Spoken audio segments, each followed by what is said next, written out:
సమాధానమును మీకు కలుగునుగాక. ఆమేన్. దయచేసి కూర్చోనండి. ప్రియమైనటువంటి దేవుని బిడ్డలారా, ప్రభువైన యేసు క్రీస్తు నామములో మీ అందరికీ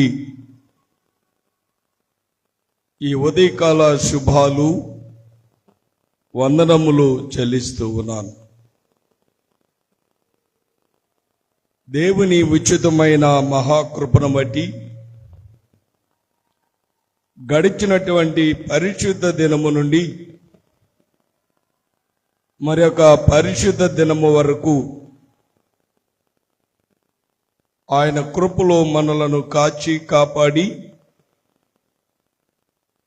ఈ పరిశుద్ధ దినములో దేవుని చిత్తములో మన విశ్వాసమును పరీక్షించుకొని దేవునిలో స్థిరులమై ఉండుటకు దేవుడు మనకు అనుగ్రహించిన ఈ గొప్ప ధన్యతను బట్టి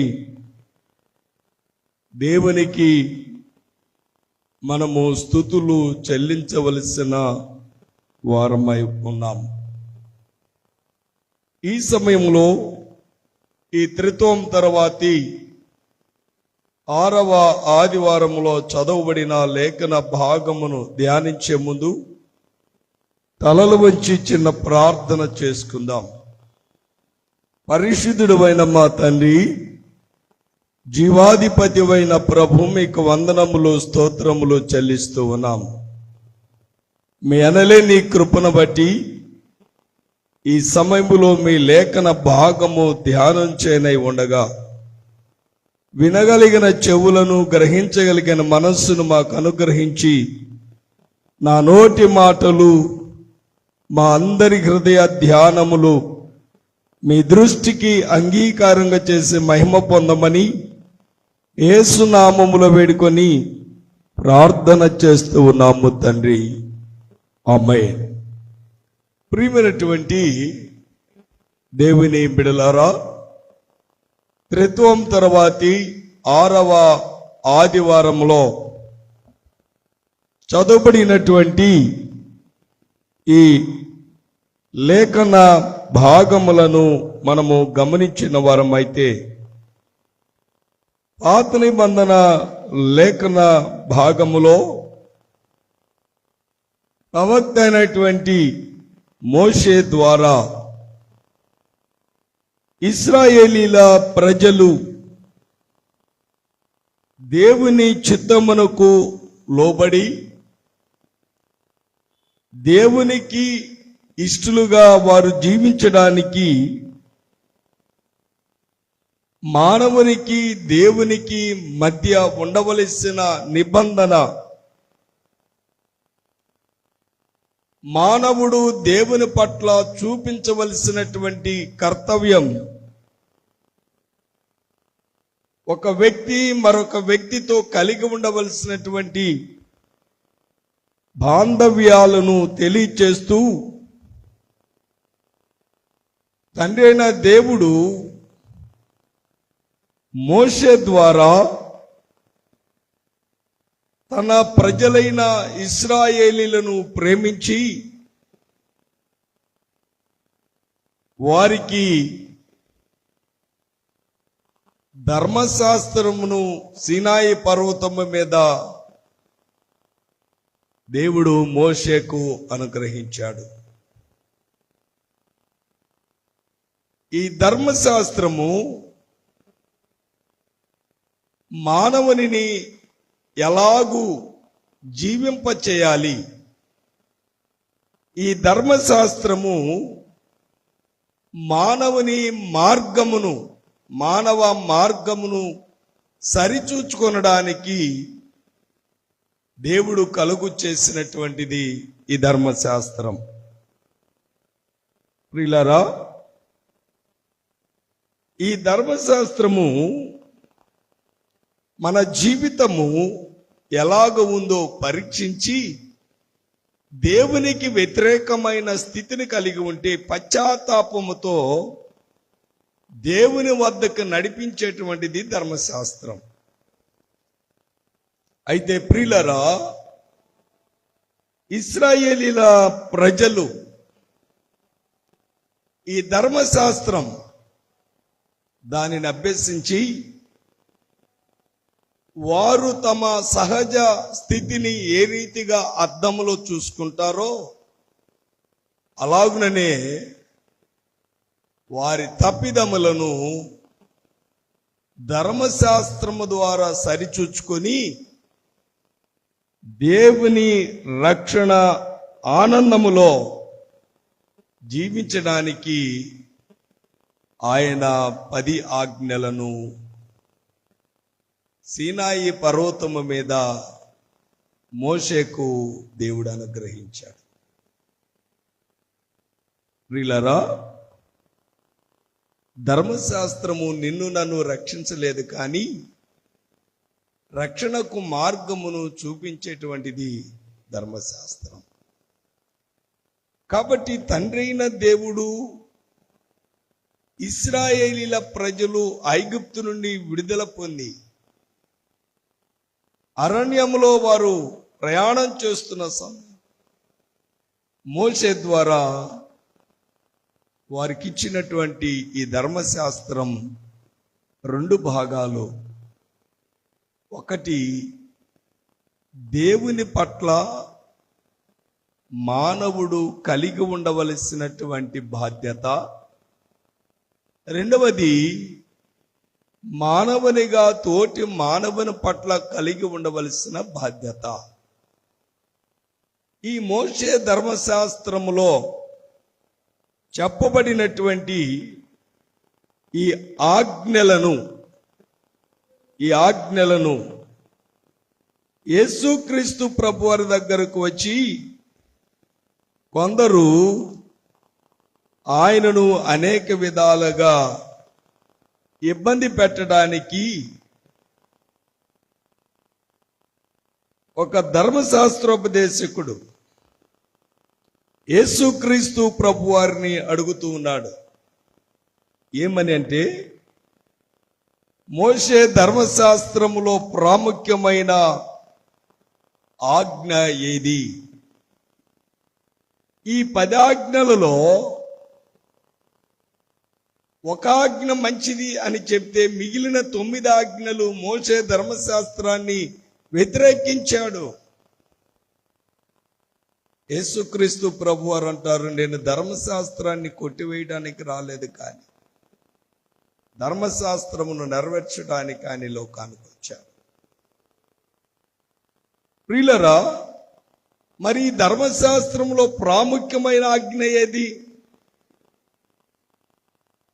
యేసుక్రీస్తు ప్రభువారు ఈ 10 ఆజ్ఞల సారాంశాన్ని జ్ఞాపకం చేశారు. ప్రియులారా, ఒకసారి మనం గమనిస్తే లూకా సువార్త 10వ అధ్యాయం, లూకా సువార్త 10వ అధ్యాయము 27వ వచనాన్ని ఒకసారి మనము గమనించిన వారమైతే, అతడు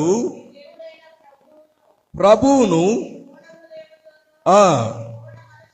మనస్సుతోను శక్తితోను ప్రేమింపవలెననియు వ్రాయబడి ఉన్నదని చెప్పాను. యేసుక్రీస్తు ప్రభువారు మోషే ధర్మశాస్త్రమును, ఈ ధర్మశాస్త్రము పశ్చాత్తాపులైనటువంటి మానవుడు దేవునిలో ఎలాగో పరిపూర్ణత కలిగి ఉండాలో తెలియచేపడేటువంటిది ధర్మశాస్త్రం. కనుక క్రీస్తు ప్రభువారు చెప్పారు, ధర్మశాస్త్రం నీ పూర్ణ హృదయముతో, నీ పూర్ణ మనస్సుతో నీవు దేవునిని ప్రేమించాలి. రెండవది కూడా దాని వంటిదే. ఏంటిదది? నేను నిన్ను ప్రేమించిన రీతిగా నీవు నీ పొరుగు వారిని ప్రేమించు అని తెలియచేశాడు. అయితే ఇక్కడ మనం జ్ఞాపకం చేసుకోవాలి, మోషేకు దేవుడిచ్చిన ఈ ధర్మశాస్త్రం, ఆజ్ఞలు, ఒక్కొక్క ఆజ్ఞ విశదీకరించడానికి చాలా సమయం పడుతుంది. కానీ ఈ 10 ఆజ్ఞల యొక్క సారాంశం యేసుక్రీస్తు ప్రభు వారు చెప్పాడు, ప్రేమ. ప్రేమ ప్రేమ అంటే ఏంటి అంటే, భక్తుడైన యోహాను అంటాడు, దేవుని ఆజ్ఞను అనుసరించటమే ప్రేమ. దేవుని ఆజ్ఞ. నీవు ప్రేమై ఉంటే ఆ ప్రేమ యొక్క విశిష్టత 10 ఆజ్ఞలను నెరవేర్చినటువంటి వాడు. నీవు దీర్ఘాయుష్మంతుడిగా ఉండాలి అంటే నీ తల్లిని, నీ తండ్రిని సన్మానించు. గత ఆదివారం జ్ఞాపకం చేశాం, దేవుని కోసం నష్టముగా ఎంచుకున్న వాడు అంతకంటే అభివృద్ధిని కలిగి ఉంటాడు. యేసుక్రీస్తు ప్రభువారు అంటారు, ఇదిగో నా కోసం తన ప్రాణము పోగొట్టుకున్నవాడు దానిని దక్కించుకుంటాడు. దేవుని కోసం విడిచిపెట్టినటువంటిది తిరిగి సంపాదించుకుంటాం. ఉదాహరణకి దైవజనుడైన యోబు సమస్తమును పోగొట్టుకున్నాడు. సమస్తమును పోగొట్టుకున్నాడు. కానీ చివరికి అంతకంతకు దేవుడు యోబును ఆస్వాదించాడు. ప్రియులారా, ఒక చిన్న పిల్లవాడు తన దగ్గర 5 రొట్టెలు 2 చిన్న చేపలు, మీలో ఎవరి దగ్గరైనా ఏమైనా ఉన్నాయా అన్నప్పుడు ఆ చిన్న పిల్లవాడు, ఇదిగో నా దగ్గర 5 రొట్టెలు 2 చిన్న చేపలు ఉన్నాయి, ఇదే నా దగ్గర ఉందని సమస్తం మొత్తం ప్రభు చేతులకు అప్పగించాడు. ప్రభు చేతులు వాటిని తాగట ద్వారా వారందరూ భుజించగా తిరిగి 12 గంపలు ఎత్తారు అని దేవుని వాక్యం తెలియచేయబడతా ఉంది. ప్రియులారా, దేవుని కోసరం మనలను మనము సమర్పించుకున్నప్పుడు నావన్నీ అంగీకరించుము దేవా. భక్తుడైన పౌలు చెప్పాడు, దేవుని కోసరం నేను సమస్తమును కూడా నష్టంగా ఎంచుకుంటున్నాను. మనం మన బిడ్డల కోసరం, రక్త సంబంధికుల కోసరం, బంధువుల కోసరం నష్టంగా ఎంచుకున్నాం, తర్వాత బాధపడతాం. దేవుని కోసరం కనీసం సమయమును, విశ్రాంతి దినమును పరిశుద్ధముగా ఆచరించుటకు దానిని జ్ఞాపకం ఉంచుకోను. మనకన్నీ జ్ఞాపకం ఉంటాయి. పక్కవాడు తిట్టింది, అత్తకోడలు పోట్లాడుకుంది, ఎదుటోడు తిట్టింది, వాడు ఇయ్యాల్సిన అప్పు, ఇవన్నీ గుర్తుంటాయి. కానీ అయ్యో, దేవుని వద్దకు వెళుదుమని జనులు నాతో అనినప్పుడు నేను సంతోషించి తిని, దేవాలయమునకు వెళ్ళడానికి, దేవునిని ఆరాధించడానికి మనకు సమయం ఉండదు. దేవునిని సన్నుతించడానికి సమయం ఉండదు. మనం అనుకుంటాం, నేను చాలా మంచివాడును, నేను చాలా భక్తిపరుడను అని మనము అనుకుంటూ ఉంటాం. నేను ఎవరికి ద్రోహం చేయలేదు, నేను ఎవరికి ద్రోహం చేయను, నా మనస్తత్వం అది కాదని సహజంగా చెప్పుకోవడం అనేది మానవ స్వభావం.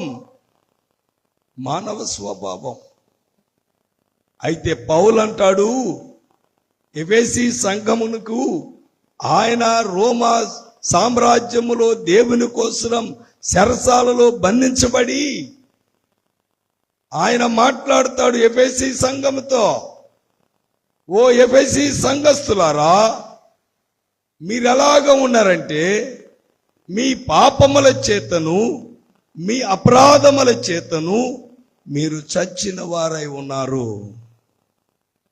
ప్రియమైనటువంటి దేవుని బిడ్డలారా, పత్రిక లేఖన భాగంలో మనము గమనించిన వారమైతే ఎఫెసీ సంఘమును ఆధ్యాత్మికంగా బలపరిచి వారి విశ్వాసమును ప్రోత్సహిస్తూ వారు రక్షణలో ఎదగటానికి, వారు రక్షణలో జీవించడానికి దేవుని కృపకు పాత్రలుగా ఎంచబడటానికి వారు రక్షించబడాలంటే ఎవరి ద్వారానో కాదు, విశ్వాసము ద్వారానే మీరు రక్షించబడతారు అని వారిని బలపరుచుచు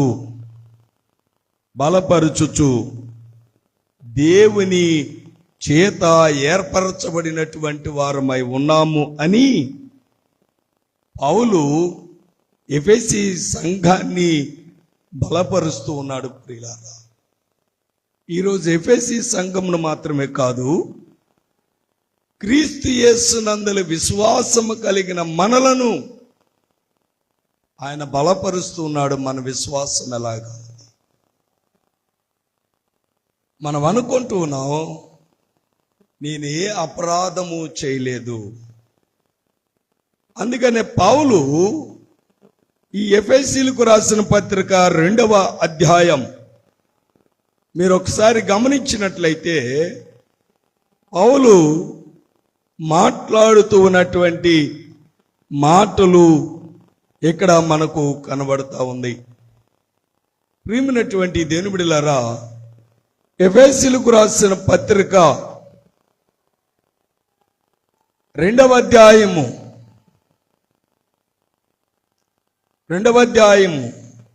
5వ వచనాన్ని మీరు గమనించినట్లయితే, ఆయనను కరుణా సంపన్నుడై ఉండి అపరాధముల చేత చచ్చిన వారమై ఉండినప్పుడు తన మహాప్రేమ చేత మనలను క్రీస్తుతో కూడా బ్రతికించెను. కృపచేతనే మీరు రక్షింపబడి ఉన్నారు. ప్రేమ చేత, ఆయన ప్రేమ చేత, ఇదిగో మీరు మీ కఠినమైన మనసు ద్వారా మరణించుట వలన నాకు ప్రయోజనమేమీ లేదు. ఆయన ఆలోచన మానవుడు దేవునితో ఎలాగ ఉండాలి, విశ్రాంతి దినమును పరిశుద్ధముగా ఆచరించుటకు దానిని జ్ఞాపకం ఉంచుకొను. నేను తప్ప వేరొక దేవుడు నీకు ఉండకూడదు. ద్వితీయోపదేశకాండం 5వ అధ్యాయంలో కూడా ఈ మాటలు మనకు తెలియచేయబడతాయి. ప్రియులారా, దేవుని వాక్యాన్ని వింటూ ఉన్నటువంటి మనం, దేవుని వాక్యములో స్థిరులమైనటువంటి మనం పరిపూర్ణత కలిగి మన విశ్వాస జీవితాన్ని మనము ముందుకు కొనసాగబడేటువంటి వారముగా ఉండాలి. ఆయన ప్రేమ చేత రక్షించబడిన మనం, విమోచించబడిన మనం, బ్రతికించబడినటువంటి మనము ఎలాగ ఉండాలి? 10వ వచనాన్ని మనము గమనిద్దాం ప్రియులారా. మరియు నడుచుకొనవలనని సత్క్రియలు చేయుటకై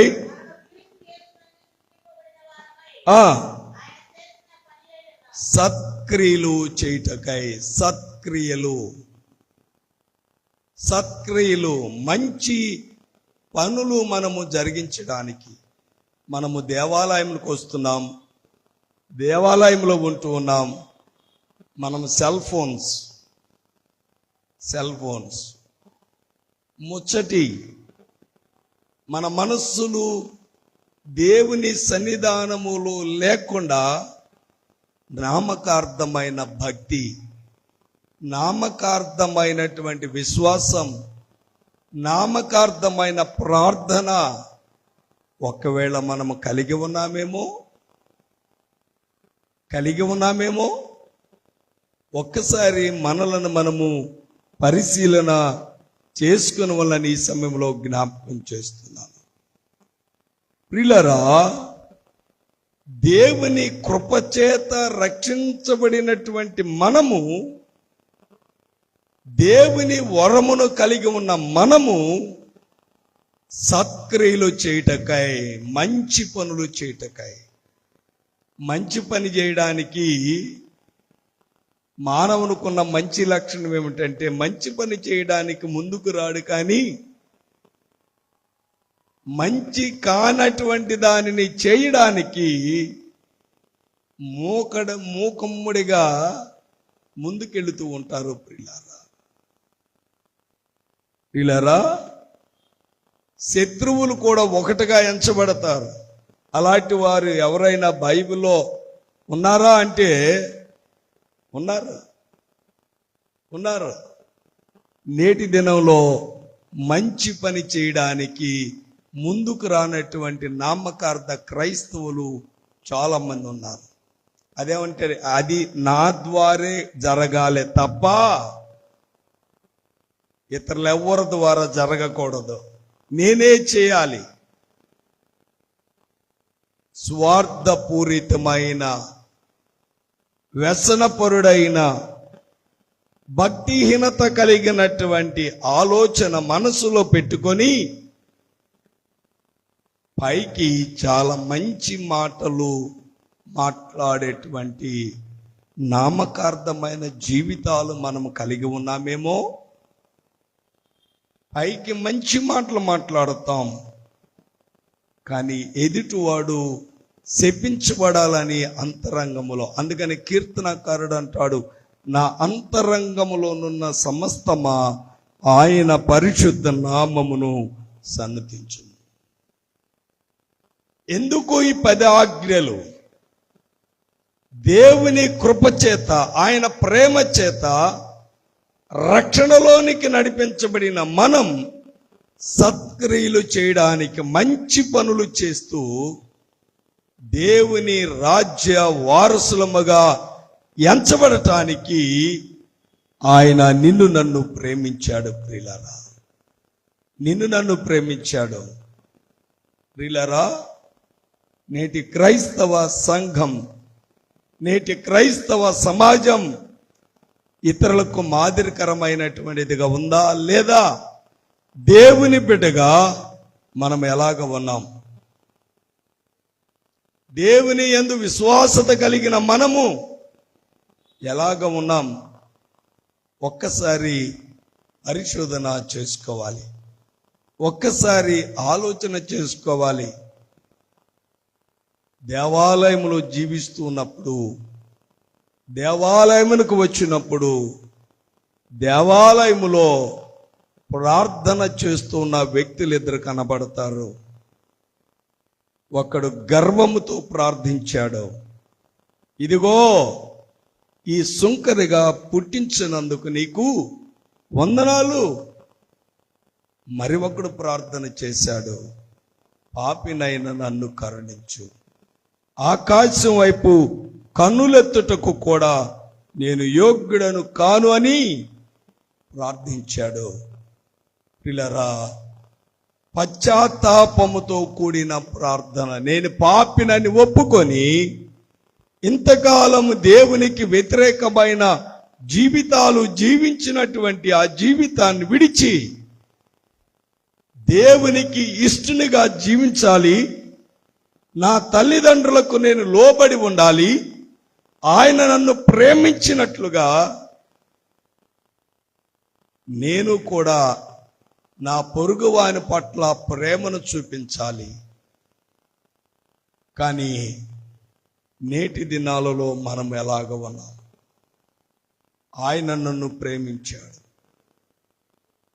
మనం 171వ కీర్తనలో సంఘరాధనలు పాడుతాం, యేసు నన్ను ప్రేమించినావు, పాపినైన నన్ను ప్రేమించినావు. మనం ప్రేమించబడాలి, కానీ మనము ఇతరులను ప్రేమించేటువంటి స్థితిని మనము కలిగి ఉన్నామా?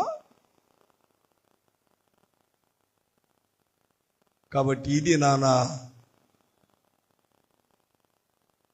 మనలను మనము పరిశోధన చేసుకుందాం.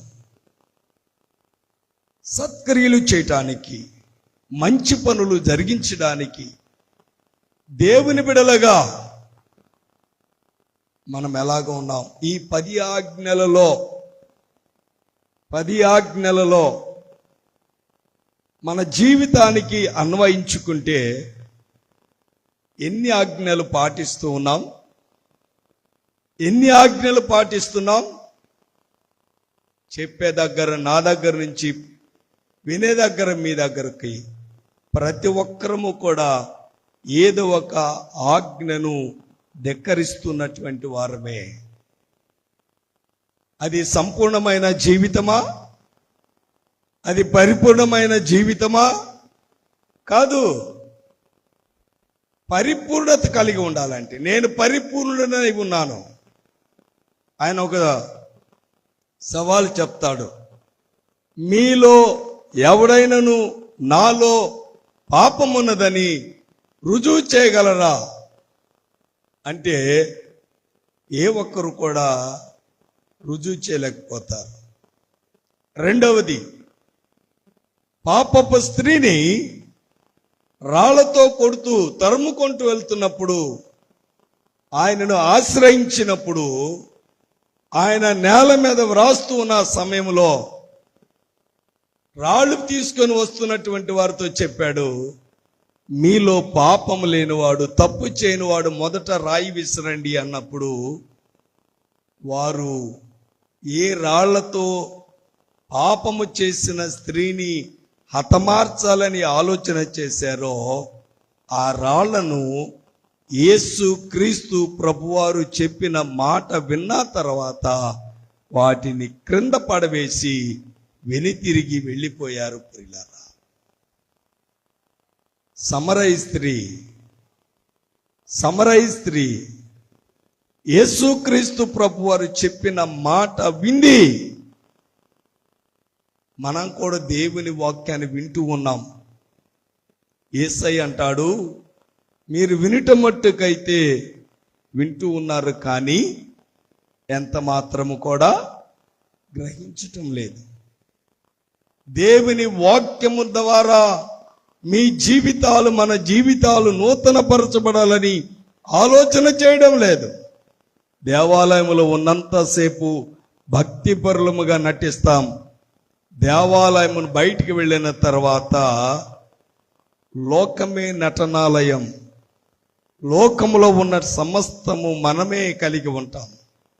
ఒకవేళ అలాంటి స్థితి ఉంటే ఈ దినాన పౌలు అంటాడు, మీ పాపముల చేత, అపరాధముల చేత మీరు చచ్చిన వారై పరిపూర్ణత లేని విశ్వాస జీవితాన్ని మీరు కలిగి ఉన్నారు. అయినప్పటికీ ఆయన ప్రేమ చేత మిమ్ములను ఆయన రక్షించాడు కనుక మీరు సత్క్రియలు చేయుటకై యేసుక్రీస్తునందు సృష్టించబడినటువంటి వారమై ఆయన చేసిన పని అయి ఉన్నాము. ఆయన మనలను ఎందుకు నిర్మించాడు అంటే సత్క్రియలు చేయడానికి, మంచి పని జరిగించడానికి.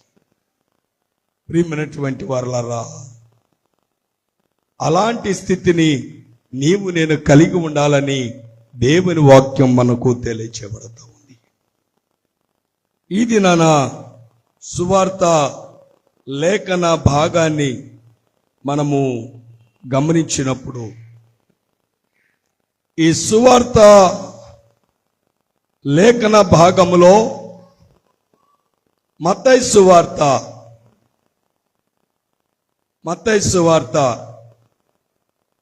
19వ అధ్యాయము 16వ వచనం నుండి చివరి వచనం వరకున్న లేఖన భాగములో మోషే ధర్మశాస్త్రములో, మోషేకి ఇవ్వబడినటువంటి ధర్మశాస్త్రమును అనుసరించుచు ఉన్నవాడు తనకు తాను అనుకుంటున్నాడు, నేను గొప్పవాడను, నేను యథార్థవంతుడను, నేను నీతిమంతుడను అనుకుంటూ ఉన్నాడు.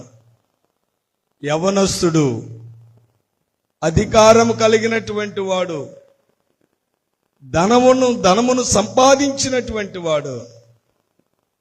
ప్రియులారా, క్రీస్తు ప్రభువారు ఒక చిన్న మాట చెప్తాడు. ధనవంతుడు పరలోక రాజ్యములో ప్రవేశించుట కంటే సూది బెజ్జములో ఒంటె దూరటం సులభం. ధనవంతుడు, ధనము మానవ జీవితానికి పతనానికి నాంది. ధనము మానవ విశ్వాస జీవితము నుండి తొలగిపోవడానికి అవకాశమును కలిగినటువంటిది. ధనము గర్వమును సూచించేటువంటిది. ధనము అహంకారమును కలిగినటువంటి దానికి నిదర్శనం. ప్రియులారా, ఆ ధనవంతుడు యేసుక్రీస్తు ప్రభువారి దగ్గరకు వచ్చాడు. యేసుక్రీస్తు ప్రభువారి దగ్గరకు వచ్చాడు. సహజంగా ధనము కలిగిన వారు ఎవరైనా, ధనవంతులైనటువంటి వారు ఎవరైనా వస్తే వాడు నా దగ్గరికే రావాలి, కానీ నేను వాడి దగ్గరికి వెళ్ళడం ఏంటి? అహంకారపు మాటలు నేటి దినాలలో ధనము సంబంధాలను విడదీసేటువంటిది. నేటి దినాలలో ధనము బాంధవ్యాన్ని అతలాకుతలం చేసేటువంటిది. ధనము మానవ ఉనికిని పాడు చేసేటువంటిది. కాబట్టి దేవుని వాక్యంలో పౌలు తిమోతికి తెలియచేస్తున్నాడు, తిమోతి, నీవు వీటికి దూరముగా ఉండు, వీటికి దూరముగా ఉండు. కాబట్టి ప్రియులారా, ధనము బంధాన్ని, రక్త సంబంధాన్ని తెంచుకునేటువంటిది. మాసిలమణి గారు ఆయన పాడిన కీర్తనలో చిన్న కుమారుడు ధనాన్ని చూచుకొని ఆ ధనంతో విర్రవీగిపోయాడు. ఆ ధనముతో తనకు తానుగా హెచ్చించుకున్నాడే, ఇక నాకేంటి కొదవా. ప్రియమైనటువంటి దేవుని బిడ్డలారా, ఈరోజు ఒకవేళ అలాంటి స్థితిని మనము కలిగి ఉంటే మనము పరిశీలించుకోవాలి. ఇతడు ధనవంతుడు, యవనస్తుడు, అధికారం కలిగినటువంటి వాడు. ఈ లేఖన భాగం మార్కు సువార్త, లూకా సువార్తలో కూడా వ్రాయబడి ఉంటుంది. ప్రియులారా, ధనవంతుడైన వాడు యేసు దగ్గరకు వచ్చాడు, సాష్టాంగ నమస్కారం చేశాడు. సాష్టాంగ నమస్కారం చేశాడు. ధనవంతుడు దేవుని దగ్గరకు వచ్చి తన శిరస్సు వంచాడు. తన ధనము తనను విమోచించలేదని గ్రహించి తనకు ఒక ఆలోచన వచ్చింది. ఏంటి ఆలోచన? అతడు బ్రతికి ఉన్నప్పుడు ఒక ఆలోచన వచ్చింది. నేను ఏదో ఒక దినాన చనిపోవలసిందే. చనిపోతే నేను నరకానికి వెళతానా, నిత్య జీవానికి వెళతానా? ఆలోచన వచ్చింది. ఆలోచన వచ్చిన వెంటనే యేసుక్రీస్తు ప్రభువారు గలిలయ ప్రాంతంలో ఉన్నాడని తెలుసుకొని యేసుక్రీస్తు ప్రభువారి దగ్గరకు వచ్చిన ధనవంతుడు దేవుని దగ్గర శిరస్సు వంచాడు. శిరస్సు వంచాడు. మనం మానవులకి శిరస్సు వంచుతాము, కానీ దేవునికి శిరస్సు వంచాం. దేవుని దగ్గర మోకరించి శిరస్సు వంచి ప్రార్థించాం. ప్రియమైనటువంటి వారలారా, మనకంటే ధనం కలిగినటువంటి వాడు, అధికారం కలిగినటువంటి వాడు, అంతస్తులుంటే వారికి వెంటనే శిరస్సు వంచి నమస్కరిస్తాం. ప్రియులారా, కానీ ఈ ధనవంతుడు తనకు కలిగిన ఆలోచనలో దేవుని దగ్గరకు వచ్చాడు, శిరస్సు వంచాడు, కానీ తన జీవితాన్ని మార్చుకోలేదు.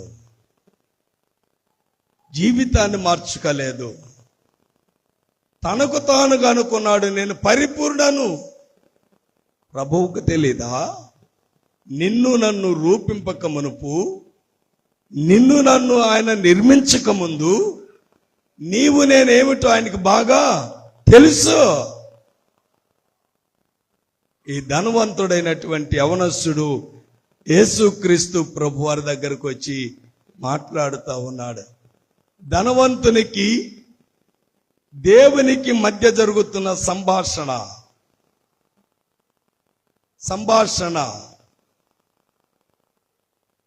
పురోహితుడు హితము అంటే మంచిని తెలియచేసేటువంటి వాడు. పురోహితుడు అనగా పురమునకు మంచి హితబోధను తెలియచేసేవాడు, మేలు కలగాలని మాట్లాడేటువంటి వాడు. యేసుక్రీస్తు ప్రభువారు ఈ ధర్మశాస్త్రోపదేశకుడు మేలు చేయాలని, తాను మంచిగా ఉండాలని ఆలోచన చేస్తున్నటువంటి ప్రభు దగ్గర ఈ ధనవంతుడైనటువంటి వాడు ఎలాగ ఉన్నాడు? నాకు చెప్పాను, సమరయ స్త్రీ యేసు మాట్లాడుతూ ఉన్నాడు, ఆమె రమ్మని అడగలేదు. యేసు ఆమె దగ్గరికి వెళ్ళాడు. యేసుక్రీస్తు ప్రభు ఆమె దగ్గరికి వెళ్ళాడు. ఆమెతో మాట్లాడుతూ ఉన్నప్పుడు ఆమె అంటుంది, అయ్యా, ఆ నీరు నాకివ్వు. ఈ నీరు నువ్వు త్రాగాలని ఉందా?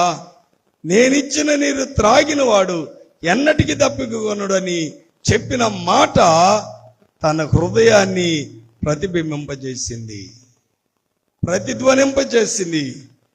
ప్రతిధ్వని తన జీవితాన్ని మార్చివేసింది. ప్రియులారా, అయితే నాకు ఆ నీరు కావాలన్నప్పుడు యేసుక్రీస్తు ప్రభువారు ఆ నీరు తాగాలంటే పోయి నీ భర్తను తీసుకొని రా. నాకు పెండ్లి కాలేదు, నాకు భర్త లేడు, నీకు 5 భర్తలు ఉన్నారు, ఇప్పుడున్నవాడు నీ వాడు కాదని ఆయన మాట్లాడిన మాట తన హృదయం ప్రతిధ్వనించింది. తన జీవితం మార్చబడింది. దేవుని కోసం పరిపూర్ణంగా సమర్పించుకుంది. ఈరోజు నీవు నేను పరిపూర్ణంగా ఉండడానికి దేవుని దగ్గరకు వస్తూ ఉన్నాము, కానీ మనలో దాగి ఉన్న దేవునికి వ్యతిరేకమైన ఆలోచన, కలుషితం, కుచితములు, అసూయ, ద్వేషం, కలహం, వీటిని మనము విడిచిపెట్టే వారముగా ఉన్నామా? ప్రియులారా, ఇతను దేవుని దగ్గరకు వచ్చి మాట్లాడాడు. మాట్లాడుతూ ఉన్నప్పుడు యేసుక్రీస్తు ప్రభువారు ఆ ధనవంతునితో మాట్లాడుతూ ఉన్నాడు. ఆ ధనవంతుడు అన్నాడు, బోధకుడా, నిత్యజీవం పొందుటకు నేనేం మంచి కార్యము చేయవలని ఆయనను అడిగాను. నిత్య జీవం యోహాను సువార్తలో రాయబడినటువంటి మాట ఏమిటంటే, యేసుక్రీస్తును ఎరిగి ఉండిటే నిత్య జీవము అని రాయబడి ఉంది. ప్రియులారా, ఇతనికి తెలుసు.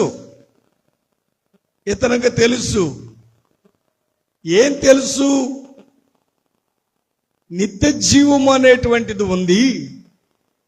ఆ నిత్య జీవము మనము పొందాలి అంటే ఎలాగ ఉండాలో దానిని ప్రభు దగ్గర అడిగి తెలుసుకోవాలని వచ్చాడు. కానీ తెలియజేయబడినప్పుడు విన్నట్టు ఉన్నాడు, కానీ దానిని అనుసరించలేకుండా పోయాడు. ఒకవేళ నీవు నేను అలాగా ఉంటూ ఉన్నామేమో, నేను చాలాసార్లు చెప్తాను, తల్లిదండ్రి మాట విన్నట్టుగా ఉండి వినకపోతే తన జీవితాన్ని తానే పాడు చేసుకుంటాడు. అప్పుడప్పుడు చెప్తూ ఉంటాను, ఇనుమును ఎవరు పాడు చేస్తారు? ఇనుముని ఎవరు పాడు చేయరు. ఇనుముకు ఇనుమే పాడైపోతా ఉంటుంది. తల్లిదండ్రులు చెప్పిన మాట. అందుకని 10 ఆజ్ఞలో నీవు దీర్ఘాయుష్మంతుడిగా ఉండాలి అంటే నీ తల్లిని నీ తండ్రిని సన్మానించు. నీ తల్లిని తండ్రిని సన్మానించు.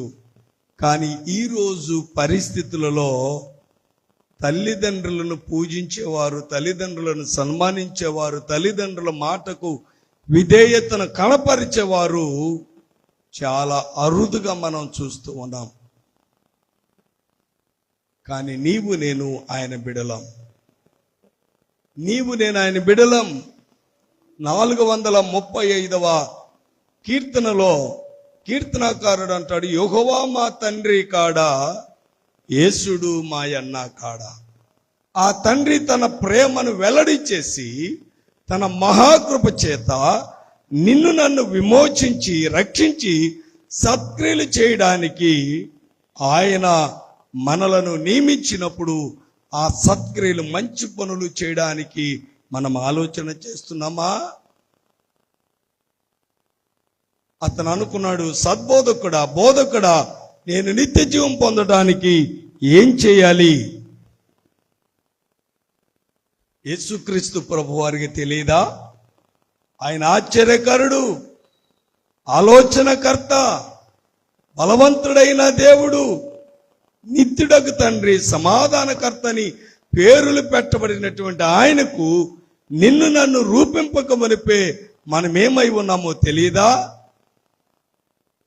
ప్రియమైనటువంటి దేవుడిలారా, దేవుడు మన కుటుంబాన్ని ఆశీర్వదించాడు, మన బిడ్డలను ఆశీర్వదించాడు.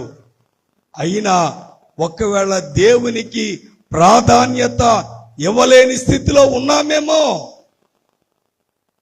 అలాగూ కాదు. ఈ దినాన పరిశోధన చేసుకుందాం. సమస్తము ఆయన ద్వారానే నాకు అనుగ్రహించబడ్డాయి. కాబట్టి నేను దేవుని మాటకు లోబడి, దేవుని చిత్తమునకు లోబడి పరిపూర్ణుడుగా ఉండటానికి ఆయన నాకు అవకాశమునిచ్చాడు. ఈ అవకాశమును నేను సద్వినియోగం చేసుకోవాలి. యేసుక్రీస్తు ప్రభువారు వెంటనే ఆయనతో మాట్లాడిన మాటలో, నేను నిత్య జీవం పొందుటకు ఏ మంచి కార్యం చేయాలి అన్నప్పుడు యేసుక్రీస్తు ప్రభువారు అతనితో మాట్లాడుతున్నాడు. నీవు జీవములో ప్రవేశించగోరిని ఎడలా, నీవు నిత్య జీవములో ప్రవేశించగోరిని ఎడలా, నీవు జీవము కలిగినటువంటి వాడవుగా ఉండగోరిని ఎడలా ఆజ్ఞలను గైకొనమని చెప్పెను. ఏంటి? ఆజ్ఞలను గైకొనమని చెప్పాడు. ఆజ్ఞ, నరహత్య చేయవద్దు, నీ పొరుగువానిది ఆశింపవద్దు, నేను తప్ప వేరొక దేవుడు లేడని 10 ఆజ్ఞలు ఇచ్చినటువంటి ఈ ఆజ్ఞలు నువ్వు పాటిస్తున్నావా? వెంటనే ఆ ధనవంతుడు ఆడు చెప్పాడు. ఏ ఆజ్ఞలను ఆయనను అడగగా, నరహత్య చేయవద్దు, వ్యభిచరింపవద్దు, దొంగిలింపవద్దు, అబద్ధ సాక్షులను పలకవద్దు, తల్లిదండ్రులను సన్మానింపు, నిన్ను వలె నీ పొరుగు వారిని ప్రేమింపవలను అనినవే అనగా, అందుకు ఆ యవనస్తుడు అంటున్నాడు, ఇవన్నీ మార్కు సువార్త, లూకా సువార్తలు అయితే ఇవన్నీ చిన్నతనము నుండే నేను అనుసరిస్తూ ఉన్నా. చిన్నతనము నుండి మనకు సండే స్కూల్ నుంచి సండే స్కూల్ టీచర్స్ మన చిన్న బిడ్డలకు నేర్పిస్తూనే ఉంటారు. ఆయన చెప్తా ఉన్నాడు, అయ్యా నేను ఇవన్నీ అనుసరిస్తూనే ఉన్నాను. ప్రభువుకి తెలుసు తనలో దాగి ఉన్నటువంటి ఆలోచన బయటకు తీసుకురావాలని ఎంతో ఆలోచన చేస్తున్నాడు. కానీ ప్రియులారా, ఈ ధనవంతుడైనటువంటి వాడు పరిపూర్ణత లేనటువంటి నామకార్థమైన జీవితాన్ని కలిగిన వాడు. మనకంటే తక్కువ వారికి మనం గౌరవం, మనకంటే తక్కువ వారిని చాలా సులకనగా చూస్తాం. మనకంటే ఎక్కువ కలిగినటువంటి ఆస్తి కలిగిన వారికి, ఐశ్వర్యం, అంతస్తులు కలిగిన వాళ్ళకి వంగి వంగి నమస్కారం చేస్తాం. వాళ్ళు తిట్టినా పడతాం. మనకంటే తక్కువ కలిగిన వాడు, పేద స్థితిలో ఉన్నటువంటి వాడిని మనము చాలా చిన్న చూపుతో చూస్తాం. ప్రియులారా, ప్రభువారు తండ్రితో విడిచిపెట్టకూడని భాగ్యం అని ఎంచుకొనలేదు, కానీ తనను తాను రిక్తులుగా చేసుకుని, నేను బాగా చదువుకున్నాను, ప్రసంగి గ్రంథం చదివితే వాడు చదువేంటో వాడికి అర్థమైపోద్ది. ఈరోజు మనం చూస్తున్నాం, పెద్ద పెద్ద ఉద్యోగస్తులు, పెద్ద పెద్ద ఐశ్వర్యవంతులు, వాళ్ళ జీవితాలు ఎలాగ ఉంటున్నాయో మనం చూస్తున్నాం. ప్రియమైనటువంటి దేవుని బిడ్డలారా, యేసుక్రీస్తు ప్రభువారు అప్పుడు చెప్తూ ఉన్నాడు, ఇవన్నీ కూడా అనుసరిస్తున్నాను అన్నప్పుడు యేసుక్రీస్తు ప్రభువారు చెప్పాడు, నీకు ఒకటి కొదువుగా ఉంది, నీకు ఒకటి కొదువుగా ఉంది. ప్రియమైనటువంటి వారలారా, ఈరోజు మనకు ఎన్ని కొదువుగా ఉన్నాయి? ఏ విషయంలో కొదువుగా ఉంది? మనకు ఒకటే, ధనము సంపాదించటం. ఆ ధనము నిన్ను పతన స్థితిలోనికి తీసుకుని పోతుంది. బాధ కలిగినప్పుడు ఏదో కొంతకాలం మారుతాం, కానీ తర్వాత బాధ పోయిన తర్వాత యథావిధిగా యథారాజా తదా ప్రజ అన్నట్టుగా. ఈరోజు ఆ కొదువేమిటి? ఆ లోపమేమిటి? ఆ లోపాన్ని సరిచూసుకునేటువంటి అవకాశం దేవుడు మనకిచ్చాడు.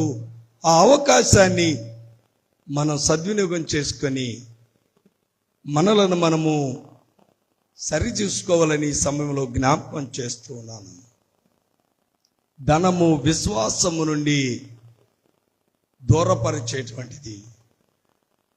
ప్రవక్త నయమాను తెచ్చినటువంటి దానిని చూచి, నయమాను, నువ్వు యోర్దాను నదిలో 7 సార్లు మునుగు అన్నప్పుడు ధనమీయటానికి, విలువైనటువంటి వస్త్రాలు ఇవ్వటానికి సిద్ధపడ్డాడు, కానీ ప్రవక్త చెప్పిన మాట వినలేదు. ఆ నయమాను దగ్గర ఉన్న దాసుడు చెప్పిన మాట విన్నాడు. అతని దేహము శుద్ధీకరించబడిన తర్వాత ప్రవక్తకు తిరిగి మరలా అన్ని ఇవ్వటానికి సిద్ధపడ్డాడు. కానీ ప్రవక్త నయమాను తీసుకుని వచ్చిన ప్రతిదానిని కూడా తిరస్కరించాడు. ప్రవక్త దగ్గర శిష్యరికం చేస్తున్నటువంటి వాడు, అయ్యో, ఇంత డబ్బు వస్తుంటే, ఇంత విలువైన వస్త్రాలు తీసుకొస్తే, ఇంత తీసుకొస్తే ఈయనేంటి వద్దంటాడే అని పిచ్చాడని దానికోసం పరిగెత్తి తన విశ్వాసములో నుండి దిగజారిపోయాడు.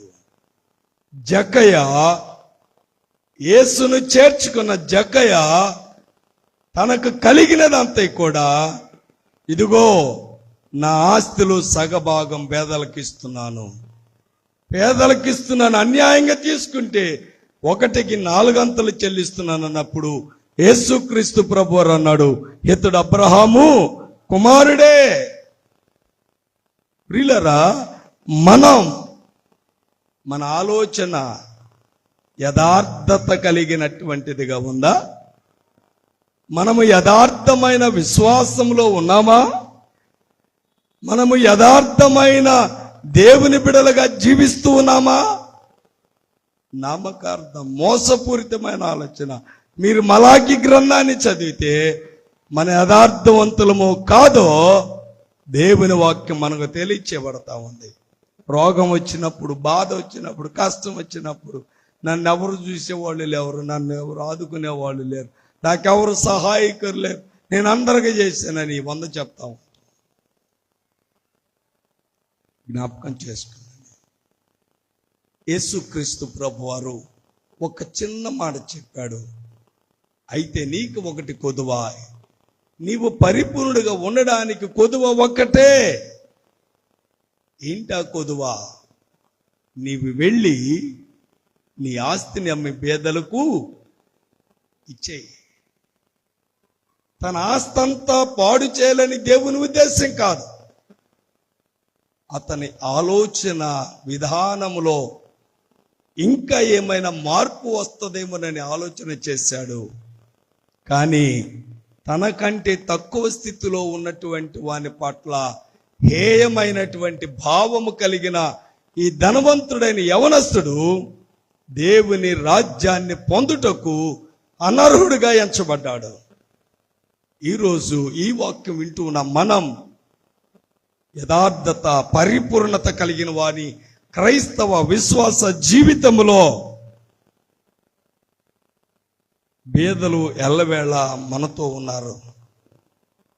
మనతో ఉన్నటువంటి బేదల ఎడల మనము కరుణించవలసిన వారమై ఉన్నాం. ద్వితీయోపదేశకాండం 15వ అధ్యాయం 11వ వచనాన్ని ఒకసారి గమనిద్దాం.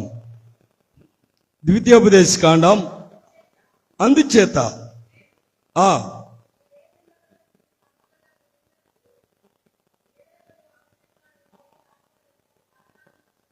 ప్రియులరా, బీదలకు సహాయము చేసేటువంటి వానవుగా మనము ఉండాలి, మనము జీవించాలి. బేదల ఎడల దయ చూపవలసిన బాధ్యత మనపైన ఉంది. బేదల పైన దయ చూపవలసిన బాధ్యత మన పైన ఉంది. సామెతల గ్రంథం 22వ అధ్యాయం 9వ వచనాన్ని ఒకసారి గమనిద్దాం. సామెతల గ్రంథం. దయాదృష్టి గలవాడు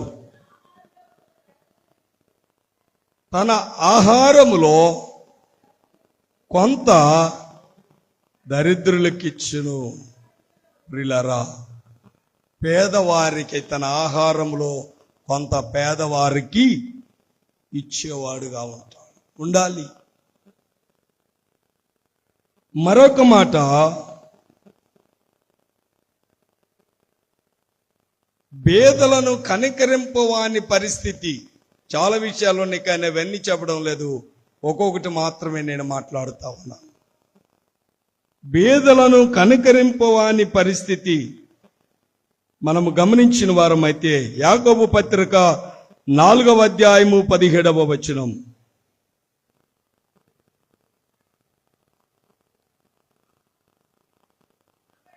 కాబట్టి మేలైనదియు చేయనెరిగియుండియు అలాగు చేయని వానికి పాపము కలుగును. ప్రియమైనటువంటి దేవుని బిడ్డలారా, మేలైనటువంటిది. కానీ ధనవంతుడు ఎప్పుడైతే బేదలను కనికరించమని ప్రభు చెప్పాడో వెంటనే అతను వ్యసనపడి అసూయపడి వెళ్ళిపోయాడు. డివి డానియల్ గారు ఒక మాట చెప్తా ఉంటారు. సహజంగా ఆదివారం క్రైస్తవులు ఎలాగ ఉంటారు అంటే మన దగ్గర కాదు, మిగిలిన పెద్ద పెద్ద చర్చెస్ సంగతి. పట్టు చీరనే పలకరిస్తుంది, సూట్నే పలకరిస్తుంది, మిగిలినటువంటి వారితో సంబంధాలు ఉండవు. ప్రియులారా, మన విశ్వాసం ఎలాగుంటుందంటే మనకు ఒక గ్రూప్ ఉంటుంది. అబ్బాయి చర్చికి వస్తున్నావా? వస్తున్నావు. చర్చ్ అయిన తర్వాత మాట్లాడుకుందాంలే. చర్చ్ అయిన తర్వాత అక్కడ ఒక కుంపడ పెడతారు. వాళ్ళు ఇట్ట అన్నారు, వీళ్ళు ఇట్ట అన్నారు. అప్పుడు దాకా ఉన్న వాక్యం పోద్ది. వాళ్ళు అది చేశారు, ఇది చేశారని. ఏ గ్రూప్ ఆ గ్రూపే మాట్లాడతారు తప్ప పక్కన వాళ్ళతో మాట్లాడరు. ఇది కాదు మనకు కలిగి ఉండాల్సింది. సహోదరుల ఐక్యత, సహవాసం. తన పొరుగువాని పట్ల అసూయ కలిగినటువంటి ఆ ధనవంతుడు అసూయపడి, వ్యసనపడి దేవుని రాజ్యాన్ని పోగొట్టుకున్నప్పుడు యేసుక్రీస్తు ప్రభువారు అంటున్నాడు, ఒంటె సూది బెజ్జంలో దూరటం సులభమే కానీ ధనవంతుడు దేవుని రాజ్యంలో ప్రవేశింపలేడు. కాబట్టి కడపటి వారు మొదటి వారు అవుతున్నారు, మొదటి వారు కడపటి వారు అవుతున్నారని దేవుని వాక్యం తెలియచేయబడతా ఉంది. పేదలను కనికరించినటువంటి వారికి కలుగు ప్రతిఫలం ఏమిటి? పేదలను కనికరించిన వారికి కలిగేటువంటి ప్రతిఫలం ఏమిటి? సామెతల గ్రంథం 19వ అధ్యాయము 17వ వచనం. సామెతల గ్రంథం, బీదలను కనికరించువాడు, ప్రియులారా, బీదలను కనికరించువాడు. బీదవాడు ప్రార్థన చేస్తూ ఉంటే, పేదవాడు ప్రార్థన చేస్తూ ఉంటే ధనవంతుడైనటువంటి వాడు అంటున్నాడు, ప్రభువా ఈ సుంకరగా చేయనందుకు నీకు వందనాలు. అసూయ. నాకేంటండి ₹1,00,000 పైన జీతం, కానీ దేవునికి ఇచ్చేది మాత్రం యథార్థత లేదు. క్రైస్తవులమే కానీ దేవుని సన్నిధికి రావాలనుకున్నా నాకు అక్కడ నొప్పులు, ఎక్కడ నొప్పులు, అది నొప్పి, ఇది నొప్పి, వాళ్ళు వచ్చారు, వీళ్ళు వచ్చారు, ఇవన్నీ చెప్తాం. ఒరే, ఒక అరగంటలో నీ ప్రాణం పోతుందిరా, నువ్వు చస్తావరంటే నువ్వేం చేయగలవు? జాగ్రత్త. విశ్వాసంలో ఉన్నాం అనుకున్నాం, పరిశుద్ధులముగా అనుకున్నాం, కానీ ధనం ఎక్కడికి తీసుకుపోయింది? అపోస్తుల కార్యగ్రంథాలు 5వ అధ్యాయములో మనకు ఒక కుటుంబం కనబడుతుంది. ఎవరి కుటుంబం? అననీయ, సప్పీరా. 4వ అధ్యాయం చివరి భాగంలో అపోస్తుల పాదాల చెంత తమ కలిగినటువంటి వాటన్నిటిని కూడా ఉంచాలనుకున్నారు. డబ్బు ఎక్కువ వచ్చింది. ధనం వచ్చేటప్పటికి దేవునిని విడిచిపెట్టారు, విశ్వాసంలో దిగజారిపోయారు, చివరికి మరణాన్ని కొని తెచ్చుకున్నారు. ఈ యవనస్తుడు దేవుని రాజ్యములో ప్రవేశించలేకపోవటానికి సత్క్రియ లేకపోవటం, పరిపూర్ణత లేకపోవటం. ఈరోజు నీవు నేను పరిపూర్ణత కలిగిన వారముగా ఉన్నామా? పరిపూర్ణత కలిగిన వారమైతే నిత్య జీవాన్ని పొందటానికి వారసులం. చివరిగా యోహాను రాసిన మొదటి పత్రిక 3వ అధ్యాయం 18వ వచనాన్ని ఒకసారి గమనిద్దాం ప్రియులారా. యోహాను రాసిన మొదటి పత్రిక 3వ అధ్యాయము 18వ వచనం. మాటతోను నాలుగుతోను కాక, ప్రియమైనటువంటి దేవుని బిడ్డలారా, చిన్నపిల్లలారా, కొంతమంది మాట్లాడుతుంటే తీయగా ఉంటాయి, మాటలు చాలా కమ్మగా చెప్తారు, కానీ క్రియలు కొండలను పెగిలించగలిగిన విశ్వాసం ఉన్నప్పటికీ ప్రేమ లేని వాడనైతే నేను వ్యర్థుడను. ప్రేమ సత్క్రియలను ప్రోత్సహించేటువంటిది. కాబట్టి ఆ ప్రేమ స్వరూపి ఈ ధనవంతుడైన యవనస్తుడను నిత్య జీవములోనికి ప్రవేశించడానికి తనకు మేలు చేయాలని ఉద్దేశించాడు, ఆలోచన చేశాడు. కానీ ఆ ధనవంతుడైన వాడు తనకున్న తక్కువ స్థితిలో ఉన్నటువంటి వాణ్ణి ద్వేషించాడు, పరిపూర్ణగా జీవించలేకపోయాడు, దేవుని రాజ్యమునకు వారసుడుగా ఎంచబడలేకపోయాడు. ఒకవేళ దేవుని రాజ్యమునకు వారసులుగా ఎంచబడటానికి మనకు ఏది కొదువుగా ఉన్నదో ఆ కొదువును ఈ దినాన తీసివేసుకొని పరిపూర్ణమైనటువంటి క్రైస్తవ విశ్వాసిగా, సత్క్రియలు కలిగిన వాడవుగా నీవు నేను జీవించుచు దేవుని ఆజ్ఞానుసారముగా మన విశ్వాసతలు బలపరచబడటానికి పరిశుద్ధాత్మ దేవుని కృప మనకు తోడుగా ఉండి బలపరచునుగాక. ఆమేన్. సమస్త జ్ఞానమునకు మించిన దేవుని సమాధానము యేసుక్రీస్తు వలన మీకును మీ తలంపులకును మీ హృదయములకు కాలు ఉండి నడిపించునుగాక. ఆమేన్.